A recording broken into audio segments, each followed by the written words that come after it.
It's that time of year again, when the whole of China seems to go crazy over the appearance of a few red leaves, and there's a mass exodus from the city centres to go and view nature at its very best. Here in Beijing, it's no exception, and hordes of people head for the likes of fragrant hills, where there are more maple trees turning bright scarlet than you've had hot dinners. But this year, it's not to be for your favourite podcaster. This year, our department at work has decided that it would be a great weekend to spend time together en masse, underground. We gather outside the west entrance of UIBE, the University of International Business and Economics, just opposite the main entrance of the office, only then to be asked to cross back to the other side of the road again, where the coach is facing southbound. All aboard, and the coach driver does a U-turn, and we're off facing northbound again. Not for long. Picking up a few other people on the 4th Ring Road, we're soon curving round in a southwesterly direction and heading off towards Hebei, or at least as far as the 6th Ring Road. This is persimmon country, where every second field is crammed full of shizi, or divine fruit. But we're not here to appreciate shizi. Instead, we check in at the Chengtong Yinyan Villa Hotel, which for some unfathomable reason TripAdvisor ranks as 995 out of the 5,418 hotels in Beijing. What was obviously once a grand hotel complex has fallen into what some might call faded glory. The entire place is crying out for someone with a mop and a duster. Not one of the 3 electric sockets in my room actually works, which means that the TV and air conditioning similarly don't work. There are exposed electric sockets lying about aimlessly in the reception area, and as for the lunch, well, perhaps it's best to gloss over that tepid collection of sorry dishes as fast as possible. It's amazing how a little faded glory can act as a tonic to give everyone a boost to get on out of here and head for our next destination. Though this being China, we are all given time for an afternoon siesta, as if the exertion of sitting in a coach for an hour and a half and having to face a few tepid dishes on a dining room table is enough to wear everyone out. But finally, we're off once again, heading for the underground pearl of Beijing. The Shihuadong, or Stone Flower Cave, is located in Nanzhiying village in Fangshan district, about 50 kilometers from downtown Beijing. The cave was actually discovered in 1446 and is a 7-story water-eroded cave with a drop of 130 meters. There are 12 huge halls, which are interconnected with countless narrow passages, 16 chambers, and 71 branch caves in many sizes and shapes. The natural landscape inside the Stoneflower Cave is actually pretty amazing. You lose track of how many stalactites and stalagmites there are that have been formed by mineral deposits, primarily calcium carbonate, in dripping water over the eons. In case you're confused, the stalactites are the ones that hang from the ceiling, and the stalagmites are the ones that grow up from the floor. Added to that, there are stone curtains, stone waterfalls, stone troughs, masonry dams, stone terraces, numerous stone flowers, curling stones or helictites, crystal flowers, fir stones, stone chrysanthemums, stone pearls, stone grapes, and goodness knows what else, deposited by the at times dripping, flowing, percolating, stagnating, splashing capillary water, and so on. Above ground, the notices warn ominously that in the hole the moist road slides. We are also told that there are no toilets in the cave. Please be prepared, it says. Though whether one is meant to take in a personal commode, we are never told. Yet another sign imperiously says, no photography. But of course, in China everyone knows that prohibitions are only meant for other people, so we happily step away in front of the official guide, who even points out some of the best spots from which to take the best pictures. Some of the engineering is pretty impressive in this place.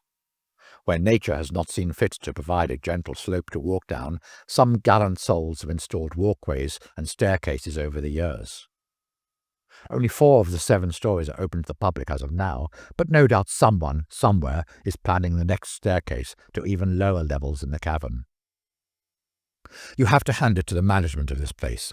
They've done their utmost to instill a sense of wonder in the visitors, where the use of hyperbole and the descriptive names they've given virtually every landscape we pass. The inside is a fairyland on earth. You will be amazed at nature's creativity, the official blurb gushes, as we pass by Frolicking Carps, Mirage Fairy Island, Chess Ground, Crowing Rooster, Heavenly Abode, Dragon Coiling Jade Column, Bamboo Fence Thatched House, Widow Shadow, Spring Bamboo Shoots, Blooming Stalagmites, Greeting Turtle, and so on. One particularly impressive stalactite is a thin and transparent stone flag at the top of one of the chambers, which is also unique to the Shihuadong cave in China. Okay, it doesn't look much like a flag from this angle, but once we get to the bottom of this particular chamber, you can stretch your imagination a little and reckon that if the wind is gusting with just the right force, a flag could curl itself into this kind of shape.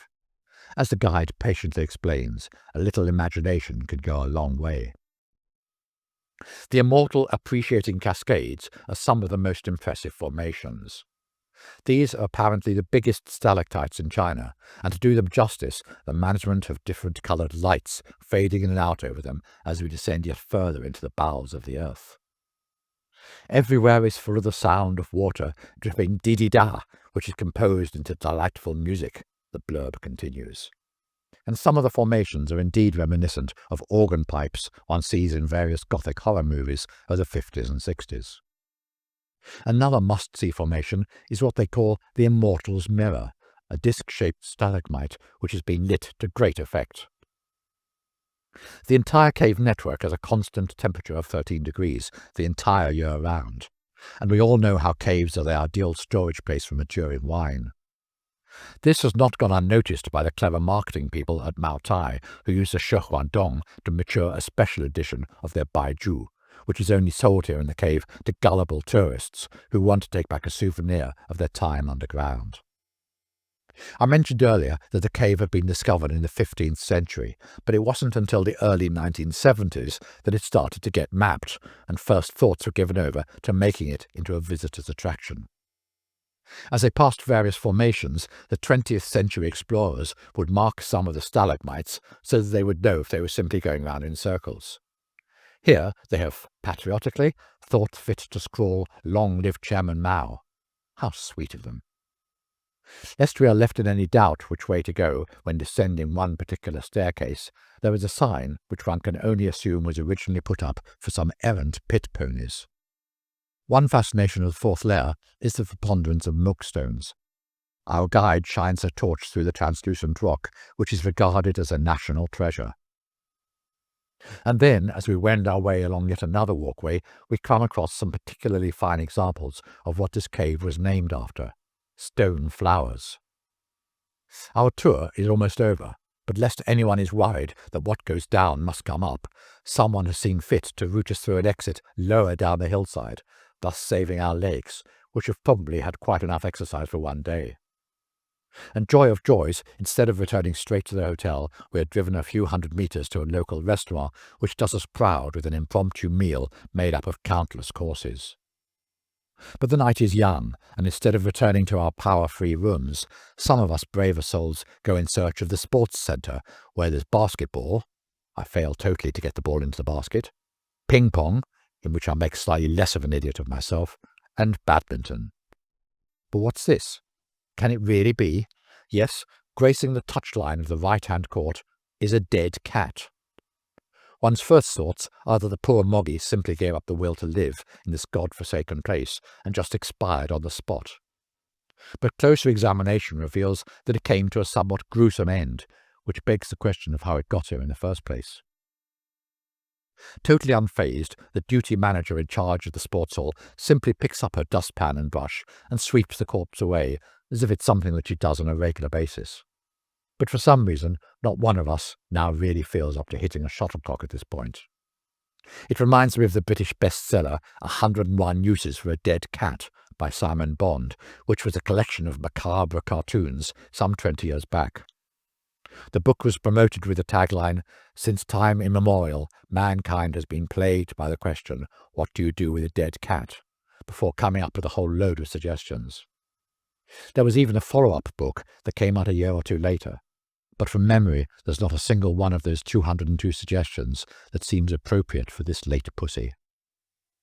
The following morning we struggle out of bed and make our way to the 900-seater dining room, where the breakfast consists of warmed-up leftovers from a few days back. It has to be one of the worst breakfasts I've ever had to face. and I'm left wondering if last night's expired pussy was simply roadkill which was delivered to the wrong part of the hotel. We hand in our keys and head on outside to the waiting coach once again. Ahead of us is one particular tree that has managed to capture green, yellow, and red leaves together at the same time. Set off by a clear blue sky, it makes you realize that nature still has a few cards left up its sleeve that it can play to great effect.